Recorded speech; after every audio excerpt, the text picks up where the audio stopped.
G'day fellas, and welcome to a very special Age of Empires 4 video where we take a look at Dynasties of the East. In this video, we're going to be doing a complete overview of this expansion pack. We're going to be taking a look at the 4 new civilizations. We're going to be touching on a couple of big changes that they made to existing civs. We'll have a quick look at the new maps, and then we'll get into the most important part of this, which isn't the new civs, it's the Crucible. Anyway, let's get into it. I'll leave a link in the description if you haven't already pre-ordered. Well, maybe don't pre-order, maybe just buy after you've watched the video. That way, you know what you're getting. But it's it goes live on the 4th of November, and for me in Australia, it's $29. So for probably for you guys in the States, it's $20, something like that. Anyway, let's get into these civilizations. So we've got 4 new civilizations. Technically, they are variant civs, but to call them that is dishonest because they are so vastly different from the originals that honestly I don't even know why they call them variants. They probably just call them variants because they can kind of keep the existing infrastructure. So let's get into it and talk about our first one. The first one is the Macedonian dynasty. They are a variant of the Byzantines. They have some similarities. As an example, a similarity that you'll see, I'm just trying to think of one right now. Their infrastructure is one of them because there's so many differences. So Byzantines have got cisterns. Macedonians don't have cisterns. What have they got? Let's take a look at the bonuses. Villagers extract silver from gold and stone to research unique technologies. So whereas the Byzantines extract olive oil from their olive groves or from berries, the Macedonians are extracting silver instead. So it's an extra resource on top. They also generate silver passively on their mining camps and their town centers. So you've got a source of it throughout the game. It's not just gathered through those mines themselves. They have 3 tiers of technologies on top of, or rather they can exceed 3 tiers of technology, but they technically have 3 on the top. Let me just go in and show you just quickly what that looks like. I know we said, well, we're not going to really look at the tech tree right here, but let's just quickly go in. So you can see they've got a whole bunch of these upgrades in here, and each one of these costs progressively more silver. So here we're increasing the damage of all melee infantry by 1, and there's 6 of these, and each one of them increases it by 6. Very, very powerful, having +6 attack on your units. You've got access to the early Varangian Guard in the Feudal Age. You're able to produce all unique Varangian units from the Varangian Stronghold, which is a barracks replacement building.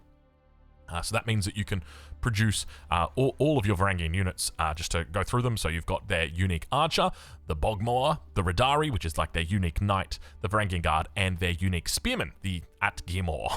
Apologies for absolutely destroying that word. On top of that, we've also got... We've got Varangian units have unique abilities to improve their combat effectiveness and reinforcing warriors that fall in battle for free with the Varangian war camp. So the way that works is quite simple. If you lose 6 spearmen, you'll get 1 back for free. That's a nice little policy that the civilization's got. Units are capable of using various forms of Greek fire, and transport ships temporarily increase the move speed of units when unloading. Those last 2 things are the only things that they've got in common with the Byzantines. Everything else is pretty much different. So it is it's a very different civilization. It plays very differently.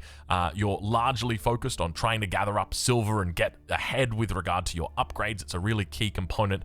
That's the Macedonian dynasty. Let's move on to our next one, which is a Japanese variant. So we've got the OG Japanese right here, and now we've got the Sengoku Daimyo. Now there's a few more similarities with this civilization for the Japanese, but there's a lot of differences. So first and foremost, our old Japanese, they've got cheaper fishing boats. That's a big component of them. But the big thing was that you would upgrade the town center. They didn't have any farm upgrades because you'd upgrade the town center, and that would influence all of your farms. Here, that's not the case.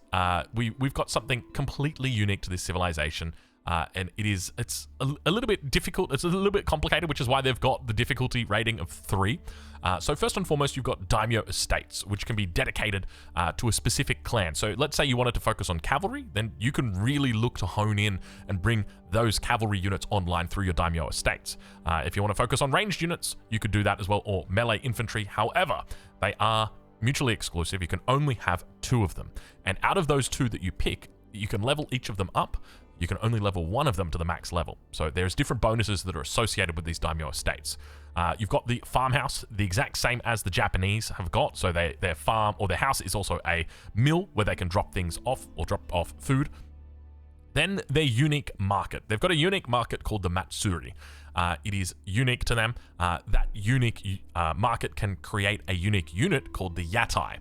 This Yatai can go near food sources, let's say as an example some deer, and it will passively generate food based on those deer that are nearby. It won't eat the food, it will just sit there and gather up those food. And then when it's finished doing that, it'll take some time, it'll send back a trader to your Matsuri, and it will give you some food. You'll also be getting food the whole time. And then on top of that, it will also increase the gather rate of your villagers that are nearby to that Matsuri, that unique market. So there's a lot going on there. There's even more mechanics for it, but we're not going to dive too deep into it in this video. You've also got survival techniques, research by default, forges you'll be familiar with from the Japanese, exactly the same. They've got the same mechanic in the fact that they're gold deposited. A portion of it, 20%, turns into stone, or not turns into, but you get an additional 20% that comes in as stone, and then the same with stone being gathered, you get 20% that comes in as gold. They have the extra melee damage upgrade, and it's available in the Dark Age, and it also costs stone for that upgrade instead of food. They have a unique religious unit called the Iko Iki. So basically think of it like the Jussi Legacy's Shaolin Monk. Instead of when it hits, it heals the units around it rather than itself. Now, good question. If you've got 20 of them all next to each other and they all are hitting things, are they all healing each other? Yes, they are. It's good fun.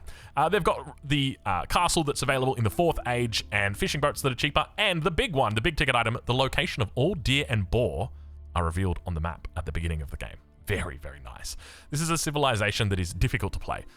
It requires a lot of planning, but it is a very fun civilization. I've enjoyed this quite a bit, learning this. So far, I think my two favorites are these two, the Macedonians and the Sengoku Dynasty. Sengoku Daimyo. All right, next up, we've got the Tughlag Dynasty. This is a variant based on the Delhi Sultanate. Now, there are, like previous variants that we've talked about, there are some similarities, but there are very few. So the main similarities that we've got is that they gather from berry bushes faster. They can't gather from boar. They have a slightly increased berry carry capacity, and their fishing ships can defend themselves. Their infantry are also able to build palisade walls. That's pretty much where it stops with regard to similarities. The rest of it is all very, very different. So let's dive in and take a look at what we've got. They've got a unique unit called the Worker Elephant. So instead of having a mill or a mill or a lumber camp or a mining camp, you have this Worker Elephant, and that's where you drop off your resources. Worker Elephants provide bonuses, so that in the same way that the Chinese imperial official provides a bonus when it's supervising a drop-off point, you get that bonus here as well with these Worker Elephants. You've got upgrades for that as well as it goes through the ages, and just to show you a little bit what the tech tree looks like, if we take a look at the Worker Elephant, you'll see that it's got access to a unique technology called woven baskets, and that increases your villager gather rate.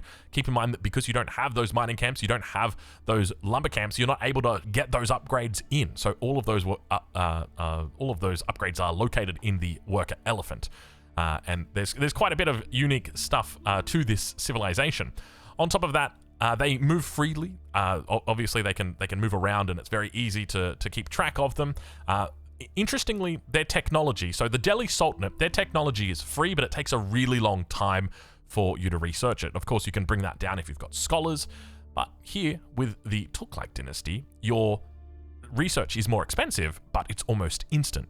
In fact, I think it takes about 5 seconds for any technology to research, which is pretty cool. Now, there are ways to reduce the cost of the technology. If you don't like to pay full price, well, there are ways that you can reduce that. We've got Tuklakabad forts, which are your keeps, and they're available from the 2nd Age. You can upgrade them to increase their defenses and increase the level of bonuses that you get, because each Tuklakabad fort can assign a governor, and that governor is responsible for different things. Just to go over what those governors can do, just quickly, because we don't want to get bogged down in this. It's quite deep. I'll say that right now. We've got the best ones. We'll start off with the best ones. This guy right here, the Tuklakabad fort, automatically recruits up to 6, 9, or 13 powerful Emir warriors, which are more powerful when close to Tuklakabad forts. That's a pretty good one. We've also got the Governor of Bakhar, which is farms and houses within this Tuklakabad fort's aura. Each generate 12, 20, and 28 food per minute. So that means if you've got 12 houses or 12 farms around a Tuklakabad fort and it's level 2, you're going to be getting 240 food per minute passively generated. So very nice. Another cool bonus is the Governor of Jalor, which gives your cavalry that's trained an extra 20, 35, or 50 more health. And that applies across the board. So your scouts, your big bad boy war elephants, as well as, well, any other cavalry like lancers will also be applied there. We've also got the governor of Multon. Town centers gain 15, 30, and 50% production speed, and the governor of Sewan, which gives you a little bit of extra gold on your sacred sites, and then the governor of Ukh, which reduces the cost of researching technology. So they've got lots of unique ways to play them. The Tuklac forts, just to quickly go over them, are quite expensive, 425 stone, and on top of that, they've got different levels. So your first level is the 425, it's the base level, it starts there, and then you've got the next level, which is the Shahi walls, another 350 stone, and then you've got the next level, which is 100 gold and 350 stone. So it becomes quite expensive to build these guys up, but they are incredibly powerful, not only because of the defensive bonuses that they provide from being a fort, where they have increased health and increased armor, but also because of the flexibility that you've got. You can really pick and choose exactly how you want to play, depending on which way you want to go with it. So yeah, a really cool civilization. As I said, I think I have an affinity for these two at the top, but the Tuklac dynasty is definitely one to watch out for. I suspect it's going to be quite strong. One thing that hasn't been mentioned in here, and I will just mention it because it's one of their unique units, and it's by far the coolest unique unit that we've got, it is the ballista elephant. Yes, it is real. It will hurt you. Yes, it is. It's incredibly powerful. It's exactly what you think it is. It's a springald mounted on top of an elephant, and it's bad. It's when I say it's bad, you know what that means, right? It's not bad for you, it's bad for the enemy. Anyway, let's move on to the Golden Horde. The Golden Horde are the variant civilization for the Mongols, or at least based on the Mongols. This civilization is, how do I say this politely? Berserk. It is so scary. It is so scary. So there are some similarities that you'll recognize. Number one, they start with maximum population limit, just like the Mongols do. However, one thing to note is that the Golden Horde cannot move their buildings. They do not have that ability. You don't have the ability to unpack your buildings. There are ways that you can get, we call it, I guess they're called carts, but we'll talk a little bit more about that in another video. Other than that, there's not a real lot of similarities here. Other than scouts deploying the Scouting Falcon ability to keep watch over the surrounding area down the bottom, and transport ships having 50% health and 15% move speed, as well as Silk Road, which allows your traders to generate in addition to the food, wood, and gold. They've also got an upgrade that is similar to the Mongols, where you get to have that stone as well. So let's talk. Oh, you've also got stables available in the Dark Age, and you do have access to the Uvu. So I guess there's some similarities in that regard, but there are some pretty big differences in the way that it plays. Obviously, like I think a key component of the Mongols is the fact that you can move around. It's not that you do move around, but the fact that you can. And so this is very much the opposite in that that is not happening. One of the key things to note is that with this civilization, all of its units are built in batches. So if you want to build a villager, you can't just build one. You need to build two. If you want to build a spearman, you can't build one. You have to build two. It's the same with quite literally everything in the civilization. So because of that, the units train a little bit faster. They're the same cost, but there are certain bonuses that you can get. As an example, at the barracks, you've got a technology called barracks reinforcement. And instead of buying two men at arms, you can get 3 men at arms for the same price as 2. So it allows you to really have quite a bit of power, especially once you unlock these sort of technologies, and these technologies do exist for the archery range. So in the event that you get to the late game and you want to start spamming out hand cannoneers, you better believe you can get 3 for the price of 2, which is a pretty good deal. So that is essentially it. When it comes to the way the civilization plays, it is incredibly aggressive. It's all about map control. You're really looking to take advantage of Uvus. That is the key component to this civilization. So it's a very aggressive civ. I think that would be it. The other thing to note is it does have a unique farm building is probably the best way to say it. So it's smaller, and it's the size of a barracks. And it has an auto drop-off function in the sense that the vills don't have to go to a mill. They will automatically drop off at that building. So it's a pretty cool mechanic. So these are the 4 new civilizations that have been added. I'm curious which ones your favorites are. For me, I feel like I'm probably going to be a Macedonian main. I just suspect it. I really like the way that they play. I really like I can see the vision with these guys very easily. Now, a civilization, I mentioned earlier that we're going to talk about the civilizations. We're also going to talk about the big changes, because there's one big change that I do want to mention. People have long had complaints about the House of Lancaster, and Fortunately, they have been fixed. Now, Professional Scouts hasn't been fixed. I'll just say that. It's still just as good as it was before. But the House of Lancaster has been changed. Specifically, the mana has been changed. Now, it's still somewhat similar, but there's one key difference now. The mana generates less resources. It's 30 food per minute and 10 wood, and it generates additionally 4 food and 2 wood for each nearby villager. Now, I know what you're thinking. Okay, let's just get 100 villagers and put them in a circle right around this mana, and then we'll get a whole bunch of manas and put them around, and we'll just have 1 million resources. Well, unfortunately, it only counts for 1 villager. So if you've got 6 manas altogether, that 1 villager will only be counted once. But you can technically put 1,000 villagers all next to 1 mana, and that 1 mana can just be generating a huge amount of food and wood. But of course, you'd have a whole bunch of idols there. So this does significantly change the way this civilization does play. The mana is no longer going to be about building them up early and just getting a lot of them. It's very much going to be about making sure that you've got a mana that is out on your hunt. And that way, your villagers are going to be generating extra resources, or your mana is going to be generating extra resources while you've got 7 villagers out there. Whether or not that's worth it, it's probably not. Maybe people only look to make manas, like 1 mana in the early game on their wood line. I don't know what the play is, but I can tell you right now, the mana is significantly nerfed, nowhere near as good as it used to be. And this civilization is going to be drastically falling off with regard to its power. Anyway, let's get into the maps, because there's a whole bunch of new maps to take a look at. Now, we'll actually dive in quickly and have a look at all of the new maps, but you'll be able to tell which ones are part of the Dynasties of the East DLC because it tells you. So let's dive in and take a look.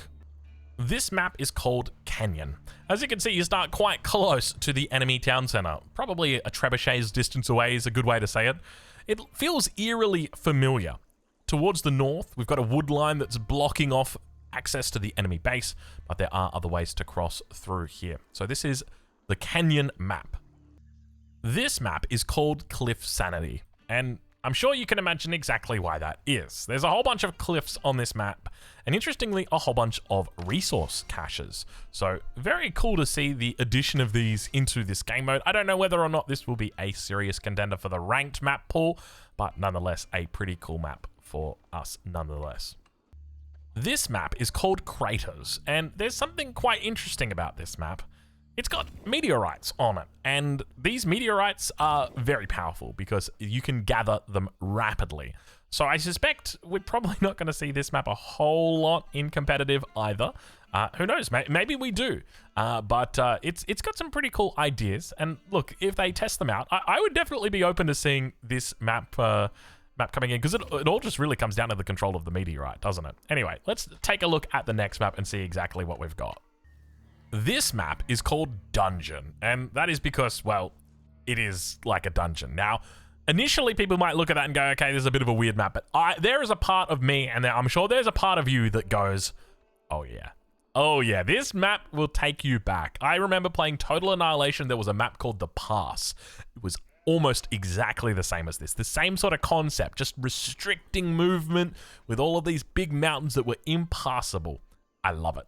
I love it. I don't think it's going to make the competitive scene, but look, if it does, I'm sure it's still going to be pretty fun to play. I can see a couple of walls and a whole lot of town centers happening on this map. So anyway, let's get into the next map. This map is called Mishi, and as you can see from how beautiful it is, it's going to take some time to get you to your opponent. Maybe if you've got some hui powers, it'll take a little bit less time, but it's an interesting map nonetheless. You've got plenty of resources on your side. I'm kind of curious, how would you competitively play this map? You know, if I'm thinking about it, if they put this map in the ranked pool, I'd probably just play the Chinese. I'd make a whole bunch of Zhukunu. I'd try and find the shortest point to the middle, maybe something like this. I'd come across, and then I'd try and dig myself out, and I'd attack with a whole bunch of batterograms. I think that's the way that I'd do it, but even then, it's going to take a long time. So it's an interesting map. Will it be competitive? Probably not. This map is called Nomadic Ridges, and it reminds me a lot of a map that, well, you'll probably be familiar with from the OG Age of Empires 4 Season 1. I can't actually remember. Was it Mongolian Heights? I think it was Mongolian Heights. It's very similar to that. I think some of the key differences here are that the ridges don't seem particularly pronounced. They're quite small here. Often with Mongolian Heights, those ridges were very long. Whereas here, towards the center of the map, there's not a whole lot of ridges. There's a little bit of fish, though. It's a good looking map. I think this is definitely a competitive map. I take it back. There's so much deer. Look at all the deer. Wait, why do I have all the deer? Oh, one of the sides has got a lot of berries. The other side's got a lot of deer. I wonder if that's intentional. That's a very interesting dynamic though. Anyway, let's move on to our next map. This map is called Nomadic Tarns. It's got a lot of cliffs, a lot of ponds, a lot of ways that you can prevent your opponent from reaching your base. A nice little wall down to the south, maybe one in the middle as well. You've got yourself a nice little spot. There's also some interesting tree lines towards each of these different sides of the town center. So there's plenty of resources here. And once again, we've got lots and lots of deer, lots of food accessible, which is quite nice. I think overall, this is a relatively competitive map. There's a limited amount of fish as well. So if you wanted to go for a fishing start, you'd be able to do that. But let's take a look at the next map and see what they've got in store for us. Our final map for today is called Ocean Gateway. And it might look similar to a map that you've seen before called Continental, or Conti as it's often known. But one of the key differences here are these beautiful mountains that we've got. And the consequence of these is that they prevent access along the edges. They control where you can and where you can't make docks. And I love this. I think this is a lot more functional than a map like Continental in Age of Empires 4. I think Continental is a great map, but it is chaotic. Here, the chaos will be limited significantly because when it comes to putting down these docks, you are prevented from where you may place them. You've got specific spots towards each of the edges that you may put them, and that's it. And because of that, it allows the narrative to be a lot more controlled. Do I like this map? I absolutely love it. Anyway, we've talked enough about maps today. They are the new maps that are available in this DLC. Let's get on to the meat and potatoes of this expansion pack because it's time to talk about the Crucible. This is honestly the best reason to get the DLC or the expansion pack right here, the Crucible. The Crucible is a completely new game mode. It's single player, at least at this stage. I suspect they might add a co-op mode a little bit later, but look, let's focus on what we've got now. You've got 4 maps to choose from: Contested Coastline, Daimyo Dynamics, Forest Lords, and Watch Your Step. Each one of these is themed differently. Each one of them has got a different set of missions that you may need to achieve, or a different set of point of interest, or different mechanics. As an example, here in Watch Your Step, you will be raided by the enemy Mongol Mangadai. They are frustrating to deal with, and because of that, I typically avoid it. As you can see down here, we have got a record of 2 minutes and 51 seconds before we gave up on the absurd difficulty, whereas something like Forest Lords, we've managed to survive for 36 minutes. That's what this is about. This game mode is about survival. How long can you last against the AI? And there's a whole bunch of different ways that you can customize the way that you play. And I think that's part of the reason why I love it so much.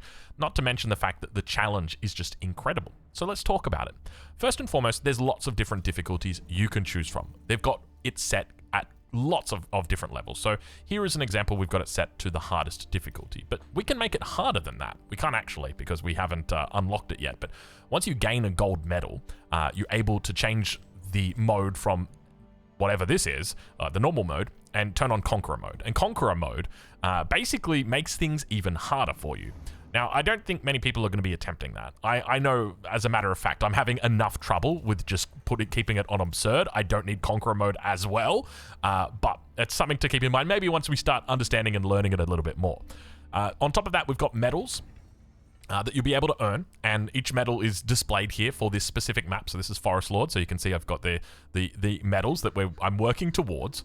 And every time I complete a game, or I complete a mission in the Crucible, or I guess a session in the Crucible, I get points that I can spend it on stuff. But before we get into that, before we talk about these perks, let me show you exactly what the Crucible is about. The Crucible starts off like any standard game of Age of Empires. You've got your villages, you've got your town center with your villagers queued up in it, and you've got your scout. Except there's one key difference. You've also got a wonder. And it's not about surviving for 15 minutes with your wonder. It's about surviving for as long as you can. As you can see, depending on the length of time you survive, depends on the medal that you get. Now, each 10 minutes that go through this game, you will also be awarded a boon. A boon is a special bonus. If we take a look at what options we've got the ability to choose between vulnerability, cache of food, or bedrock foundations. Now, each game, you'll be offered different boons, and I'll I'll give you a little hint right now. If we were to restart the game, we'd get different boons again. So we can really go hunting for one that we want if we want to try a specific strategy. But we're not going to do that today. Instead, we're going to choose between one of these three. Vulnerability, where heavy cavalry units cause enemy units within one tile to take an extra 30% damage from ranged attacks. Or we could gain 1,000 food immediately. Or we could get bedrock foundations, where destroyed outposts automatically rebuild themselves when no enemies are nearby, but we have a maximum of 15 outposts. So I think in this circumstance, we're probably just going to take the Cache of Food. At this stage, the question is, where do we go from here? Well, the answer, unfortunately, is death, because this is the enemy. They're working their way slowly down the path towards our base, and their goal is to siege down our wonder. If they kill the wonder, we lose. That's it. And progressively, as the game goes on, these forces get bigger, larger, and a lot more siege gets added to this army mix. Starts off with battering rams, then springalds, then mangonels, and then finally trebuchets start trying to work down your buildings, and it's not pretty. Now, we're not going to play through this game. I'm just using this as an example to talk about the different things that we are seeing and witnessing. But let's go for a little bit of a walk with our scout here and do a bit of exploring. Because as you may see in the top left-hand corner, there's a couple of optional little things for you to do here. So these are called optional quests, I guess. Let's go with that. But before we talk about them, we can talk about bandits.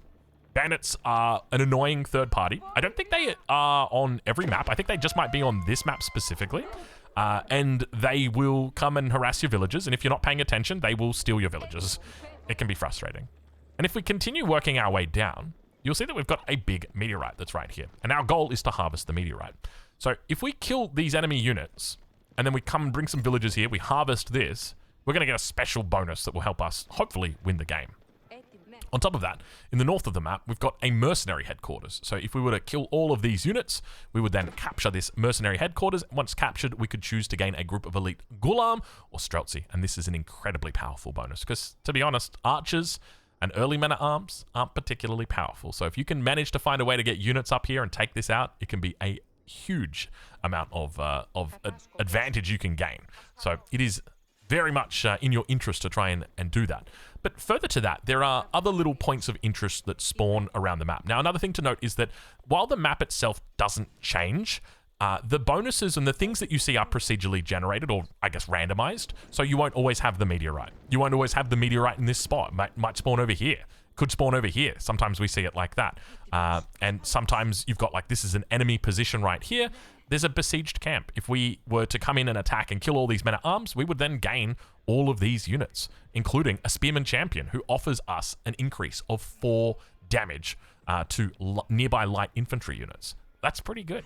And these kind of things stack up over time because this won't be the only champion unit on this map. There'll be plenty more of them. So this is essentially it. As you can see, more waves continue to come through towards our base. And depending on how long we survive, and if we're able to survive, we'll be awarded points.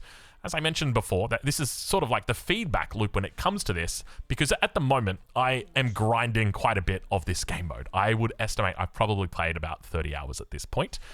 Now, keep in mind, my account is going to get reset because I'm technically on like a different server to the live servers. So when we go back to the live servers, I'm not going to have all my points. So don't worry. We'll be fair and square, neck and neck, all that good stuff back on the live servers. But of course, our mission has failed because our wonder has died. But let's talk about some of these perks and about what makes it really, really cool. So we can click this button, or we can just hit quit, and we can go and do something a little bit different. I can show you some of the perks I like. So let's change up the map. We'll go into Contested Coastline because I think this is the most beautiful map. And as you can see, I've got 6,230 crowns, which is a huge amount of crowns because it allows us to come into these perks and pick whichever one we want. And we can spend as many or up to 6,230 crowns. So let's talk a little bit about the perk system and about what it does. So what you can do, my favorite one by far, is the bonus boon. You spend 2,500 crowns of yours, and keep in mind you can refund this if you don't want to do that on a roll, and maybe you want to go on a fitted armament, you can do that, and then maybe in the next game you want to try a different strategy, you can refund it again, so you can always respend. So we can gain 1 additional boon at the start of the match, so we can go ahead and do that. I also really like reroll, which gains or gives you the ability to re-roll your boons. So maybe you didn't get something that you like or something that you think you can use, re-roll it. Really cool investment. Now, another thing that we're going to talk about that because we'll go through, in fact, let's just take a quick look at every single one of these. I'm not going to talk about them. I'll just flash them up on the screen so you can get an idea of what they do, because a lot of these are really good, but they are quite expensive. Here as an example, like, I would love this extra population, but I can only get 2 levels in it. So is it really worthwhile for me to do that, or should I be going for something that's a little bit more affordable? Hardened tools, extra vil gather speed. We've got a little bit faster production, larger caches, which we haven't even talked about yet. We've got Wondrous, which increases your wonder stats, reducing the landmark cost and build time, forward outposts, which gives you outposts at the start of the game, early settlers for early villagers, trade caravans, which increase the movement speed of your traders, fortified buildings for extra health on your buildings, scouting parties for extra scouts at the start of the game, bigger barrows for, I guess, better return on investment for your villagers and their walking time, and then township, which allows you to start a town out. Now, I will just provide a nice little friendly tip here. I think that after these two, the best one by far, and even arguably better than these two, is this bad boy right here, Forward Outpost. This is incredible. I love this so much, because what this does, if we head back into the game right now, actually, should we spend all of our perks? Let's spend all of our perks. We're not going to play through a game right now. We'll grab Township, why not? And we'll get let's get Population Boom. Wonderful. All right, there we go. So let's dive into this. We're playing on absurd difficulty, which is going to end us very, very quickly here. I would be surprised if on absurd difficulty on this one with the Macedonians, we probably wouldn't even make it past 10 minutes. They are this is probably one of the harder maps. But what you'll see here is, because each map is different, so let's just hit choose later right there. Each map is different. You've got different lanes to be attacked from. So here, once again, we're kind of all being attacked from the same side. The only difference is there is water on this map. So we will be constantly raided throughout this game by enemies who look to take advantage of this shoreline. So yes, just a little bit of a heads up. Be aware of that. So here we've got outposts in the front of our base that have started off with cannon emplacements.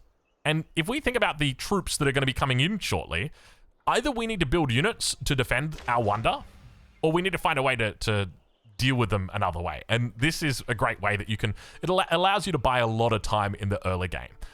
So it's one of the perks that I'm a real big fan of. But let's take a look at some of the other boons that we've got access to. So keep in mind, as you go through the game, your boons will level up. The power of your boons will get stronger. So here is an example. We've got access to 6 powerful heavy pikemen. And if this is the first level, the second level gives you an offer of 10 heavy pikemen. The third level gives you an offer of, I think it's 14. So here is an example. We'll take the heavy pikemen. And then we've got an option here. Do we go for 2,000 food? Do we get all units permanently heal 45 health per minute? Or permanent garrison, where all of our outpost keeps and town centers permanently have all available garrison arrows active. So that means if you've got a town center here with the option for 15 garrison arrows, that it would always have those 15 garrison arrows active. Now, we're going to say we don't want either of those. Thank you. We're going to re-roll. Let's see if we can get even more heavy spearmen. It's not the case here, unfortunately, so we didn't do that. Now, another thing to note is that you will get different types of boons. So they've got like rare boons that come up as purple. You can get things like hero units from your boons. So sometimes you'll get like a hero springled or a hero Byzantine cavalry unit is very cool. And you can get abilities. So here, as an example, we've got Holy Smite. So it allows you to strike 5 enemy units. So we were talking about ways that you could potentially stop these units that are coming through. Well, now we've got a way to deal with them. We've got heavy pikemen that we can use to stop these enemy units that are inevitably going to be coming in. And we've also got heavy smite as a way to strike those units down. But one of the things that I love to do in the early game is when you've got these heavy pikemen, it means that you've got units that are quite strong with decent armor, and you didn't actually have to do anything for them. I mean, there's obviously an opportunity cost associated with the fact that you've got them, but for all intents and purposes, you didn't need to build a barracks. You didn't need to do too much to actually get them. And because of that, you can utilize them in the early game and look to try and get out on the map and look to take early objectives. So here is an example. We've got an occupied Varangian stronghold. So what we can do is we can bring these guys across over here, get them out and attack, and we might be in a little bit of trouble here. So we could use Holy Smite and say, strike down these units, 1, 2, 3, 4, 5. And now because of that, it's an easier task for us to take this out. Now we've got a Varangian stronghold and an outpost that's going to be helping us defend here. And all we've done is we've utilized these. At the same time, like behind this, obviously we haven't been doing anything, right? Like we didn't queue villages or anything, but you get the idea. The whole idea here is that we're able to get ourselves out onto the map and have fun and do this, but that's essentially it. That's the game mode. That is how, or this is, I've spent, as I said, I think I've spent like, I would estimate right now, actually I can check, give me a second here. Yep, never mind. I can't check it. It says playtime 4,956 hours, and that's not for the pup. I think that's just for normal Age of Empires. But anyway, I've played a lot. I've really been enjoying this, and like, there's a part of me that's like, okay, do I really need to sell this to you guys? Like, I'm an influencer in the sense that like there's a part of me that kind of wants to influence you guys, but I feel like I don't even really need to do it. Like, it does so well to sell itself. This game mode is incredible, and it gets so much harder. It is incredibly difficult. Like, the ways that you can control this and influence the difficulty, it doesn't matter if you're new to RTS or if you're experienced or if you're Conqueror 3+++. Like, if you're a Beastie, I guarantee you, dude, it's going to be hard for Beastie to beat this on, like, the max difficulty. It's incredibly difficult. Anyway, we're going to leave it there. Those are what your offerings are in this new expansion pack. Hopefully you've enjoyed this video. As I've said, I'll leave a link in the description if you'd like to find out more about Dynasties of the East. I have absolutely thoroughly... Oh god, that's a Chirosaphon already. That's a very early Chirosaphon. Normally you don't see them until like 10 minutes. So we're going to have to get our units over there to start dealing with that, because our cannon emplacements won't. But anyway, as I've said, hopefully you've enjoyed this video. Hopefully you've been able to take away a bit of information here. And you can make a decision on whether or not it's worth purchasing. But in my opinion, and obviously that's a biased opinion, definitely. Anyway, we'll leave it there. Thank you for watching, and we'll catch you in the next one.